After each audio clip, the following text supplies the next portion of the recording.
दिफाई तज्जियाकार फारूक हमीद हमारे साथ मौजूद हैं, उनसे हम मजीद बात करेंगे। बहुत शुक्रिया फारूक साहब आपके वक्त का। अभी जो आर्मी चीफ का ये अहम दौरा वजीरिस्तान का सामने आया है और उस पर उन्होंने एक बार फिर से इस अज़्म का इजहार किया कि अब उनके गढ़ तक पहुंचा जाएगा। इससे पहले भी फौजी क़यादत की जानिब से इस तरह के ऑपरेशन किए गए, क्या समझते हैं आने वाले वक्त में कितना फायदा होगा? बिस्मिल्लाहिर्रहमानिर्रहीम, बहुत शुक्रिया। देखिए, मैंने आज ट्वीट भी किया है कि ये बहुत अपना हौसला कुन बात है आवाम के लिए, कौम के लिए कि आर्मी चीफ ने ये एक बड़ा एक एग्रेसिव पोस्चर लिया है, एक बड़ा स्ट्रॉन्ग उनकी ये स्टेटमेंट है कि टीटीपी के जो हाइडआउट्स हैं, जो उनके अड्डे अगर अक्रॉस द बॉर्डर अफगानिस्तान में अगर वो ये तमाम दहशतगर्दी के वाकयात खत्म नहीं करते और जिस तरह का हमने बनू में उनको रिस्पॉन्स किया है, तो मेरा ख्याल है कि फिर हम उधर तक भी जाएंगे, उनके हाइडआउट्स तक, और उनको जंग जो है दहशतगर्दी की वो उनके खिलाफ वो उनके एरिया में लेके जाएंगे। तो मेरा ख्याल है और होना भी ऐसे ही चाहिए, क्योंकि पाकिस्तान के अवाम भी ये कहते हैं कि ये लोग जो हैं इनके साथ हमने अपना बातचीत की भी कोशिश की थी, वो रास्ता भी निकाला था, लेकिन उन्होंने उस रास्ते को नहीं अपनाया, अमन के रास्ते को। तो अगर वो जंग करना चाहते हैं रियासत पाकिस्तान के साथ, फिर रियासत जो है और जाहिर बात हमारे जो सिक्योरिटी के इदारे हैं और तमाम सपोर्टिंग जितने एजेंसीज हैं, फिर वो खुल के आएंगे इनके साथ और इनसे निपटेंगे, और ये होना चाहिए। तो मैं समझता हूँ कि ये एक पॉजिटिव डेवलपमेंट है। और अभी आर्मी चीफ जो गए हैं तरबेला में, आपने वजीरिस्तान की बात की, फिर वो देखें वो तरबेला में भी गए हैं, जो हमारे स्पेशल सर्विसेज ग्रुप के हेडक्वार्टर है वहाँ पे। और ये बनू ऑपरेशन जो हुआ है सीजीडी के कैंप वाला ऑपरेशन, वो हमारे एसएसजी के अफसर जवानों ने किया और वो उनको जाके वहाँ पे मिले हैं, और एसएसजी का तो हेडक्वार्टर है तरबेला में। तो मैं समझता हूँ कि ये एक बहुत एक बड़ी पॉजिटिव डेवलपमेंट है कि आर्मी चीफ जो है वो सुबह शाम इन तमाम जगहों तक जा रहे हैं जहां पे इन दहशतगर्दों ने सर उठाया है, और जितने हमारे अफवाज के जो लोग हैं, जवान अफसर जवान जो कि इनमें ऑपरेशन में हिस्सा ले रहे हैं, उनकी हौसला अफजाई के लिए वो उनके पास जा रहे हैं। This is very good. इससे देखें कौम का मोराल जो है वो फिर हाई होता है कि दहशतगर्द जो है वो अपने अज़ाइम में इंशाल्लाह कामयाब नहीं होंगे। बिल्कुल ठीक। फारूक साहब, जिस तरह से आप बात कर रहे थे कि अगर अफगानिस्तान भी अपनी ज़मीन को इस्तेमाल होने के लिए दे रहा है टीटीपी के हाथों, और फिर इस तरह के हमले हो रहे हैं, इस तरह की कार्रवाइयाँ हो रही हैं, अगर हालात को ख़राब करने की कोशिश की जा रही है, तो आप समझते हैं कि आने वाले वक्त में इस तरह का कोई खातिर खास स्टेप भी उठाएगी फौज और बड़ा ऑपरेशन भी होगा ताकि इनका खात्मा किया जाए? क्योंकि आर्मी चीफ का ये बयान कि अब उनके गढ़ तक पहुँचेगी, उनके घर तक जाएंगे इसको ख़त्म करने के लिए, इस लड़ाई को।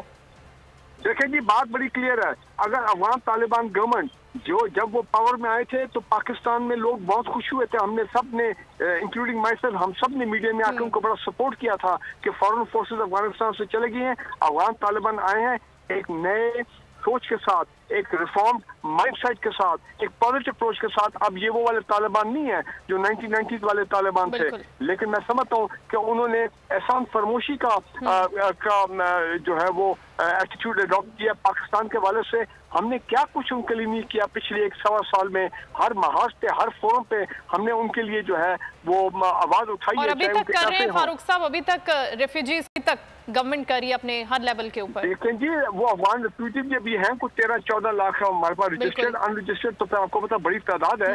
लेकिन जो हम अफगानिस्तान में अपना खुराक भेज रहे हैं, हम गुड्स भेज रहे हैं वहाँ पे, हम मेडिकल सप्लाई भेज रहे हैं, फिर वही लोग हमारे मुल्क से डॉलर स्मगल करके वहाँ पे लेके जा रहे हैं, नुकसान हमारा हो रहा है। और उन्होंने बार बार कहा है कि जी हम अपनी सरजमीन जो है वो दहशतगर्दों को इस्तेमाल नहीं करने देंगे, लेकिन फिर क्यों हो रही है? क्या उनकी रिट नहीं है? तो सर आप ये समझते हैं कि कहीं पर ये एलिमेंट कहीं हो सकता है, कोई परसेंटेज हो सकती है कि उनको भी इस्तेमाल किया जा रहा है, किसी दूसरी तीसरी ताकत के थ्रू इस्तेमाल किया जा रहा है पाकिस्तान के खिलाफ?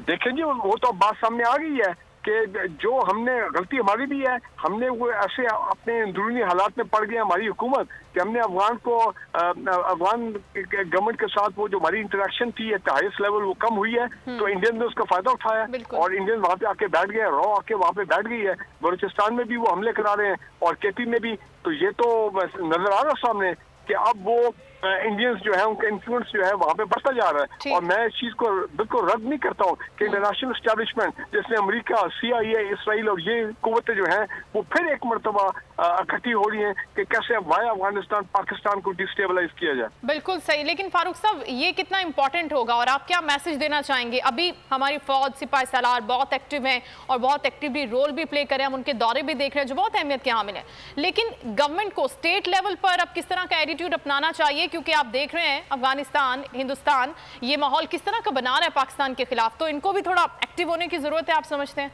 देखें जी, बात यह है कि ये एक तो पहले इनसे बड़ी गलती हुई, ये उनकी अवाम तालिबान की सेंसिटिविटी को समझ नहीं सके। इन्होंने बेशक वो कॉम्पिटेंट खातून है हिरा रमानी खर साहबा को भेज दिया, वो पूरा जो विजिट है वो फ्लॉप हो गया। नंबर एक। नंबर दो ये है कि मुझे बताएं कि जब से ये हुकूमत आई है क्या इनमें किसी कोई आला ओहदेदार ने अफगानिस्तान की लीडरशिप को एंगेज किया है? बिलावर साहब वैसे तो बहुत बोलते हैं, महीने से अमेरिका जाके बैठे हुए हैं। भाई फॉरेन मिनिस्टर आपका काम है, ये नहीं है किस तरह आप वेस्ट के जो मजेदार मुल्क है वहां पे दौरे करें, भाई जो मुश्किल जगह है वहां के भी दौरे करें, अफगान तालिबान को आप एंगेज करें। शाह महमूद कुरैशी साहब थे, वो भी जाते थे, उस वक्त की सिक्योरिटी जो लीडरशिप थी वो भी जाती थे। मेरा ख्याल अब हमारे जो सिक्योरिटी के इदारे हैं उनको भी अफगानिस्तान गवर्नमेंट के साथ जिस तरह माजी में होता है वो भी उनको एंगेज करें। तो ये एक ऑल लेवल एंगेजमेंट है। जिम्मेदारी बेसिकली पॉलिटिकल गवर्नमेंट की है। पॉलिटिकल गवर्नमेंट की लगता है कोई अफगान पॉलिसी जो है ना है, बल्कि जो थोड़ी बहुत जो है भी पहले थी वो भी उन्होंने फेल कर दी।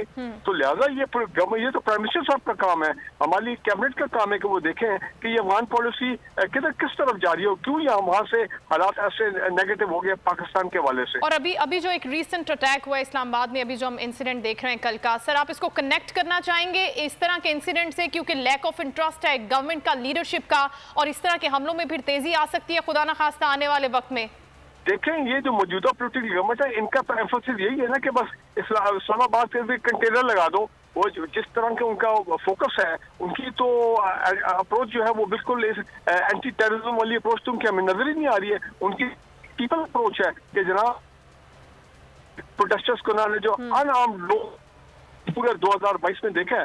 सो मेरा ख्याल है ये इस्लामाबाद में जो दहशतगर्दी का वाकया हुआ है इसका मतलब ये है कि वो इस्लामाबाद तक उनके कुछ लोग इंफिल्ट्रेट करने में कामयाब हो गए हैं। और बनू में जो हमने एक बड़ा स्पेशल ऑपरेशन के खिलाफ किया, उनको इतना नुकसान पहुंचाया है, तो जाहिर बात है वो उनका वो भी है कि जी हमने बदला लेना है, तो ये मामला तो आगे चलेगा। तो लिहाजा इंटीरियर मिनिस्टर साहब को चाहिए कि ये तमाम जो बाकी इदारे हैं, सिर्फ फौज की जिम्मेदारी तो नहीं है ना, या ISI की जिम्मेदारी नहीं है, बाकी जो अपने इदारे हैं उनको भी तो मुतहरिक करें ना। बिल्कुल ठीक है। आप ये कहना चाहते हैं फारूक साहब कि अभी जो पॉलिटिकल सिनेरियो मुल्क में बन रहा है उसको थोड़ी देर के लिए साइड पर रखें और इन चीज़ों को देखें, इन पर फोकस करें, क्योंकि जो आर्मी लीडरशिप है वो हमारी बिल्कुल एक्टिव है, हर महाज पर काम कर रहे हैं, लेकिन पॉलिटिकल लीडरशिप की तरफ से आप समझ रहे हैं कि यहाँ पर इंटरेस्ट नहीं है, सीरियसनेस नहीं है।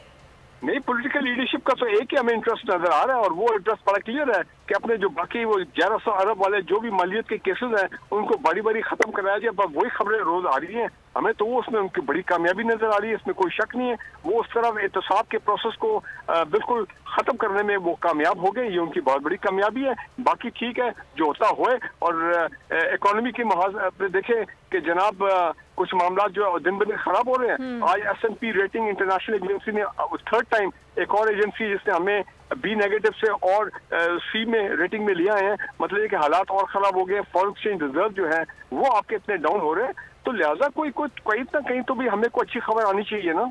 बिल्कुल ठीक है फारूक साहब, बहुत शुक्रिया दिफाई तज्जियाकार फारूक हमीद। अगर आपको ये वीडियो पसंद आई है तो हमारे चैनल को सब्सक्राइब करें और बेल आइकन को प्रेस करें।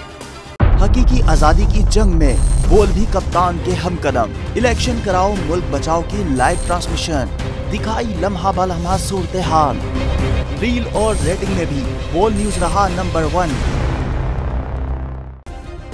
सब्सक्राइब करें और बेल दबाएं ताकि कोई खबर रह न जाए।